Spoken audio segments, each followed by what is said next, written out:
अब हम करेंगे क्वेश्चन नंबर 6। क्वेश्चन नंबर 6 क्या दिया है जरा ध्यान से देखिए। क्वेश्चन नंबर 6 दिया है नीचे दिए गए वर्ग समीकरण के मूलों का स्वरूप निश्चित कीजिए। अब यहाँ पर जो भी वर्ग समीकरण आपको दिया है इसके मूल आपको निश्चित करना है।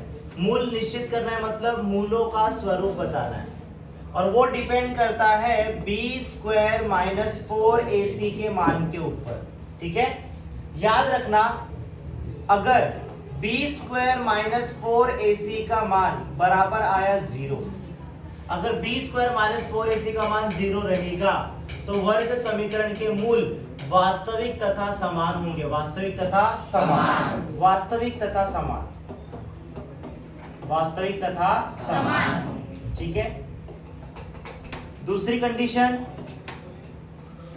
अगर b² - 4ac का मान बड़ा होगा 0 से, अगर b² - 4ac का मान 0 से बड़ा होगा तो याद रखना बेटा वास्तविक तथा असमान, वास्तविक तथा असमान। और तीसरा कंडीशन अगर b² - 4ac का मान छोटा रहेगा 0 से तो वास्तविक संख्या नहीं है, वास्तविक संख्या नहीं है, वास्तविक संख्या नहीं है।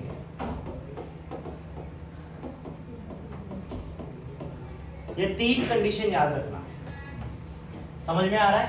अगर b² - 4ac का मान 0 आया तो वास्तविक तथा समान, b² - 4ac का मान अगर बड़ा होगा 0 से तो वास्तविक तथा असमान, अगर b² - 4ac का मान छोटा रहेगा 0 से तो वास्तविक संख्या नहीं है। ये 3 कंडीशन याद रखना, आप सॉल्व कर सकते हो। ठीक है, तो पहला सवाल अभी हम लोग हल करेंगे। पहला सवाल क्या दिया है जरा ध्यान से देखो। पहला सवाल हमें दिया है 3x² - 5x + 7 = 0। अब यहाँ पर सबसे पहले हमें b² - 4ac का मान ज्ञात करना है, तो उसके लिए इसको सबसे पहले सामान्य रूप में बदलना होगा। तो वर्ग समीकरण पहले से सामान्य रूप में है, बदलने की जरूरत नहीं है। तो इसकी तुलना करेंगे 3x² - 5x + 7 = 0 की तुलना ax² + bx + c = 0 में करने पर क्या होगा बेटा? a का मान हो जाएगा 3, b का मान हो जाएगा -5 और c का मान हो जाएगा 7। समझा? तो यहाँ पर सबसे पहले हम लोग b² - 4ac का मान ज्ञात करेंगे। b² मतलब -5 का स्क्वायर -4 × a का मान कितना है 3 × c का मान 7। तो यहाँ पर क्या होगा बेटा? -5 का अगर वर्ग करेंगे तो कितना होगा 25 -4 दिया कितना होता है बेटा 12, 12 सत्ते 84। अब यहाँ पर 25 में से 84 नहीं जाएगा, 84 में से 25 को माइनस करो, 84 में से माइनस करेंगे 25 को, 4 में से 5 नहीं जाएगा, एक हाथ से लेंगे, 14 में से 5 गया 9। ठीक है, और इसके बाद 7 में से 2 को माइनस करेंगे तो कितना आएगा 5, 59। और बड़ी संख्या 84 है तो प्लस का बड़ी संख्या यहाँ पर 84 है तो माइनस का साइन आएगा। ठीक है, 59 b² - 4ac, बड़ी संख्या 84 इसलिए माइनस का साइन। अब एक बात बताओ बेटा, b² - 4ac का जो मान है 0 से बड़ा है कि छोटा है? तो यहाँ पर b² - 4ac का मान छोटा है 0 से, 0 से छोटा है इसलिए वास्तविक संख्या नहीं है।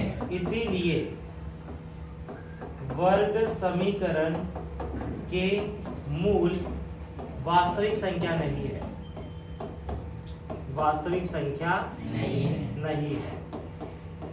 समझा? अगला सवाल करते हैं। अभी अगला सवाल क्या दिया है?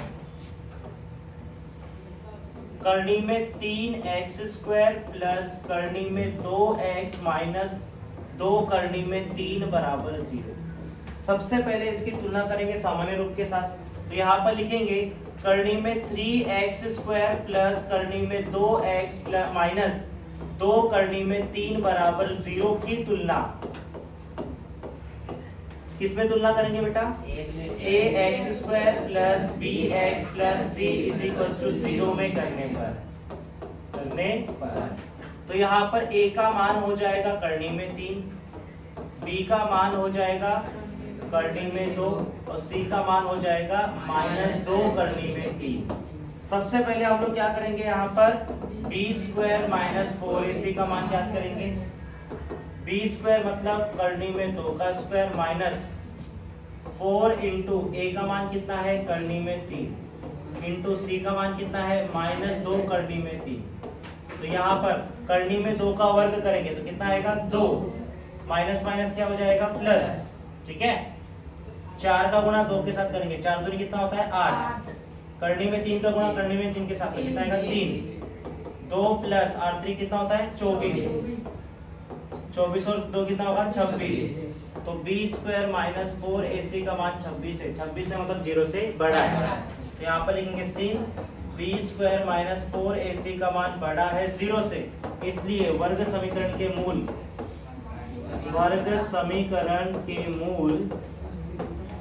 वास्तविक तथा असमान।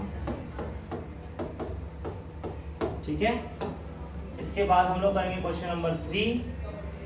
क्वेश्चन नंबर 3 क्या दिया है, ध्यान से देखना। m square minus 2m plus 1 is equals to 0। अब ये जो वर्ग समीकरण है इसकी तुलना किसके साथ करेंगे, सामान्य रूप के साथ। तो यहाँ पर लिखेंगे m square minus 2m plus 1 is equals to 0 की तुलना